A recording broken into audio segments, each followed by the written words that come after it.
Okay,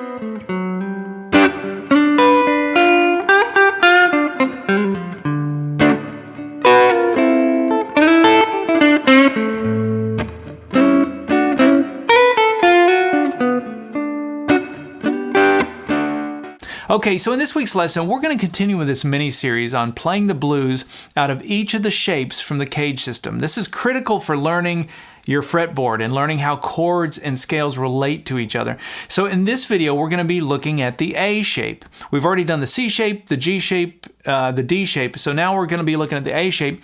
And so if you're not sure what I'm talking about as I'm explaining this, we take one of the shapes from the CAGED system and we let that be our one chord. So in this case, we'll be playing out in the key of D. So I'm going to be using playing the D chord, but using the A shape.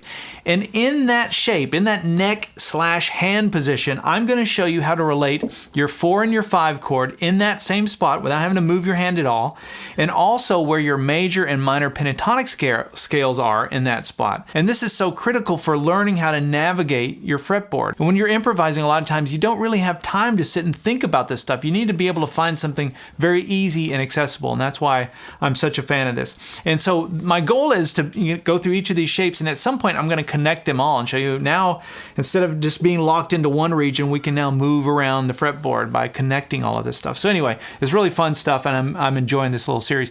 So in this video, we're going to go through all the lesson material for the A shape. If you'd like to get the extra materials, I've got a little song that I've put together that demonstrates everything we're going to talk through. Actually, I'll put it at the end of this video if you want to check it out. If you want the tab for that song, there's also a part 2 video that I'm going to make where I go through the tab and explain where it all comes from. So you can get that, the on-screen tab viewer, all the extra materials for this lesson, if you're interested in that, by going to activemelody.com and doing a search for ML133. Okay, so let's talk through the A shape. Now what I'm playing here is a D chord. And so we're going to be playing a blues in the key of D. Our 3 chords are going to be D, G, and A. And we're going to stay in this same general area here. I'm not going to move around. I could play like this. I could play a D, a G, and an A, right? But notice my hand is moving down the fretboard. There's a lot of room for error when I'm doing that. It doesn't mean that I wouldn't, you can do that. There's nothing wrong with that. But it's important to understand from this D chord, not this D chord, this D chord, from this D chord, where my 4 chord is in relation to this and my 5 chord. You need to understand how this stuff connects. So the first thing I'm going to do before I get into the 4 and 5 chord, let's look at some options we have for our D chord here using the A shape. So one idea is how to make this into a D7. It's very easy. I'm just going to keep my bar there on the 5th fret, and I'm going to put a finger down on the 7th fret, strings 2 and 4.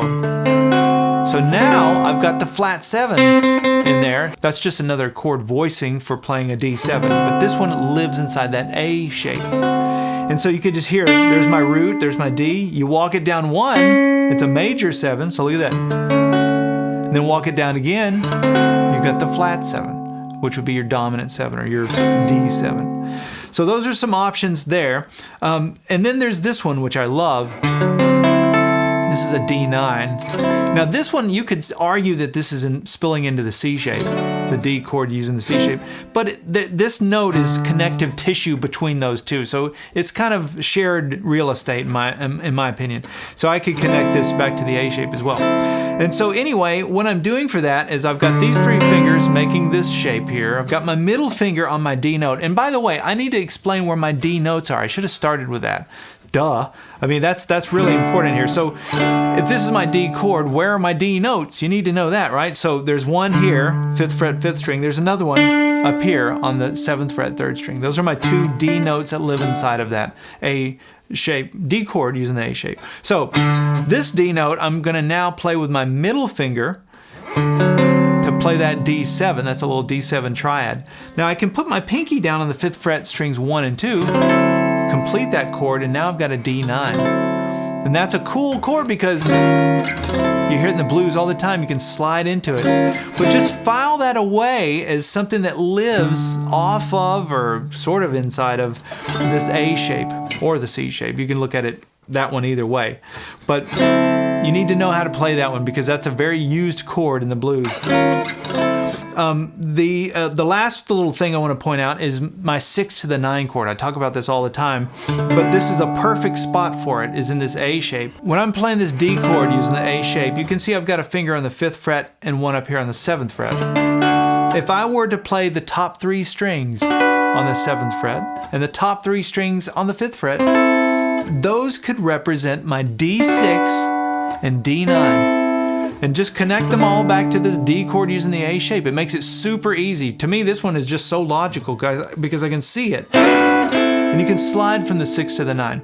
Now, if you're not sure what I mean, I talk about this one quite a bit, and every time I do, there's always some confusion. This is a minor triad, I realize that, but it's enough of the notes of a D6 to make it sound like a D6 in context. So even if there's another guitar player playing this, I could do this on top of it, and it's going to sound like a D6. Even with just one note, even just your D note, you can hear that. That sounds like a D6, even though it's a minor triad. And if you take that and move it down 2 frets, you're playing the sound of a D9. In fact, we just did a D9, remember? And you can see inside of that is this.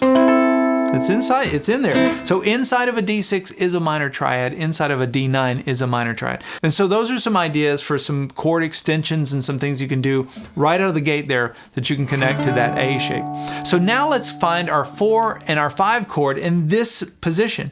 So if that's my D chord, my 4 chord, and if we're playing a blues, would be a G. So where's my G chord in this spot? Well, we know we've got a G down here, right? But we don't want to jump around like that. So here's the next one. Look at that. I can keep my hand in the same spot. In fact, I could keep that bar there more or less on the 5th fret. And this would be my G chord using the D shape. And so there's a lot of ideas we can go through on this one, but I'm going to put a lesson up on the screen. You can check that one out, and where I went into more detail on the whole D shape thing. But in this video, you just need to know that where it's at in reference to your A shape. So there's your 1 chord, and there's your 4 chord. There's my D note.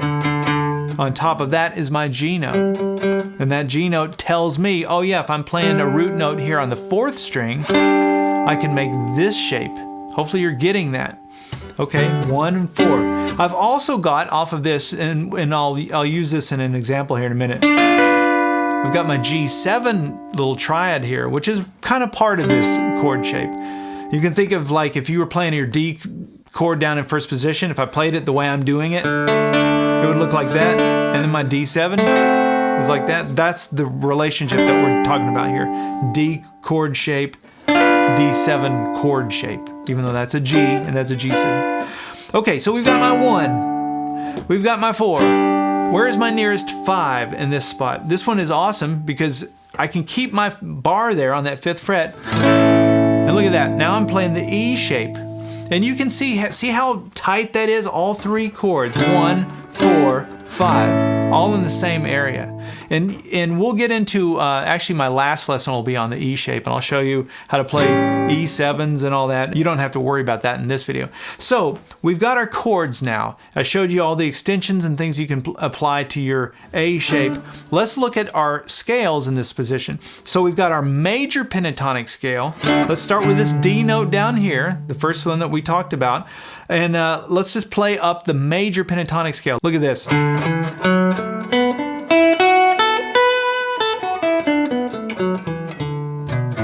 Now I call that major pentatonic scale pattern 5. That's how I learned it. But I realize that there is some confusion because somewhere out there on the web, there's some different numberings for these patterns. Don't worry so much about the number. It doesn't really matter. It's just a label. Just connect it to this shape. So from this A shape, I've got this major pentatonic scale off of this root note. That's what you need to know. Now, like I said, I know that as pattern 5 of my major pentatonic scale. But anyway, that one lives there.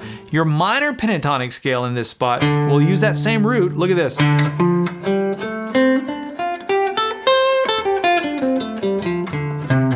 You can hear how the sound changed sonically to a much more serious sound. Once we got into that minor pentatonic scale. Now, I know that as minor pentatonic scale pattern 4. That's how I've always referred to that. But if that's confusing to you, if you know that as another number, just connect it to the chord shape here. So that's the minor pentatonic scale pattern that lives inside of your A shape. All right, so now let's take some of these ideas and just start painting a little bit of a picture. This will be kind of a rough sketch, but I wanted to at least just walk through the process of that and kind of explain how you might piece this stuff together and start making music. Now, I do have a song that I put together, a little composition, which I'll put at the end of this video, and you can check that out, and that's tabbed out as well. But in this example, I just want to kind of go through some examples to give you some ideas and get your creative juices kind of going. So let's just get a little bit of a rhythm going. So I'm going to start with this. And what I'm doing, I'm just sliding into that D chord using the A shape. Starting a half step down, sliding in. Now watch this.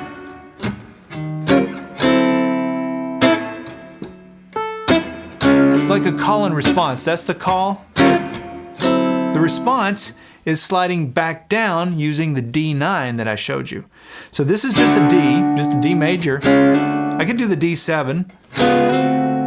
That sounds actually kind of better. And then the D9 as a response. Now watch this. We'll go back to the D. Isn't that cool?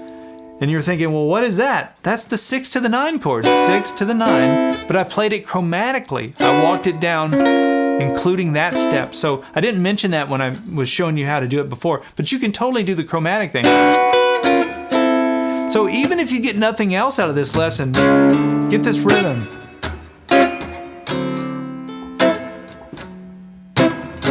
Real simple.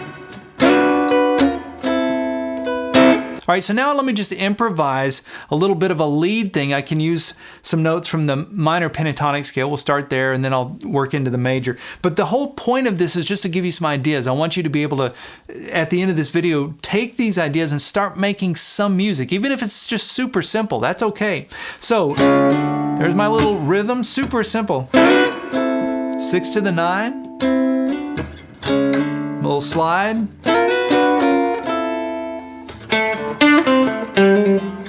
Look at that.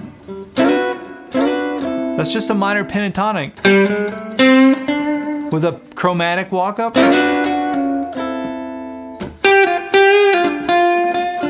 So now it's call and response. My response is just this, right?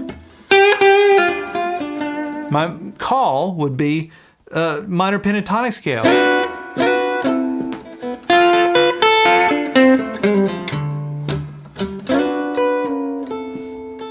Now let's go into the major pentatonic.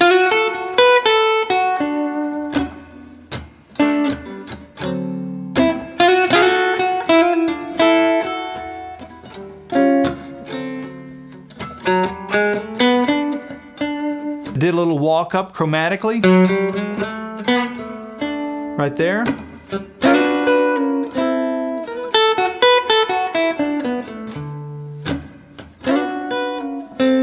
Let's go back to the blues.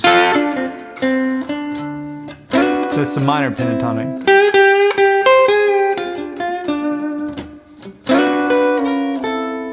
Let me just go through it one more time and give a few more examples.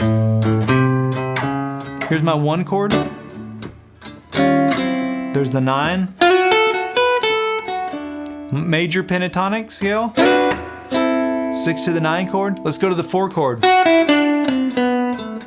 So I walked it down to here, my root note of my 4 chord. And I know how to play the chord there if I want, or play any of the notes of the chord. So I just walk down to that note.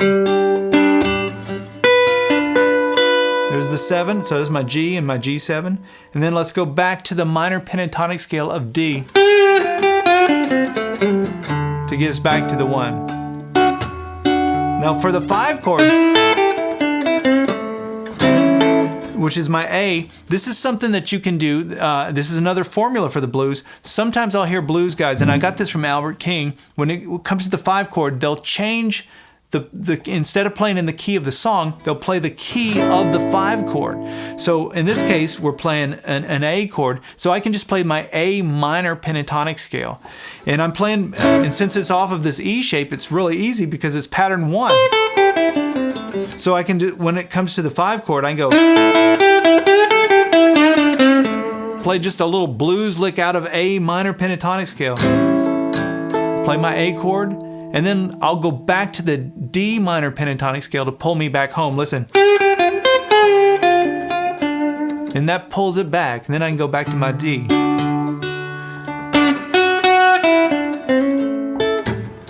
There's my A, and then back to my D. That's just major pentatonic.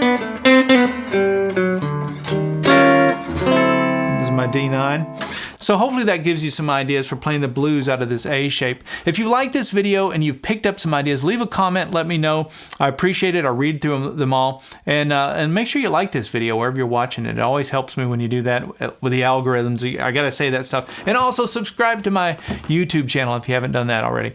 All right, I'm gonna leave you with a little composition. Remember, I've got it tabbed out so you can get the tab. And there's also a part 2 video where I explain the tab. I explain where all the parts are coming from for any of you that might be confused and you're wanting to know a little more detail on it. All right, we'll see you in the next video. 1.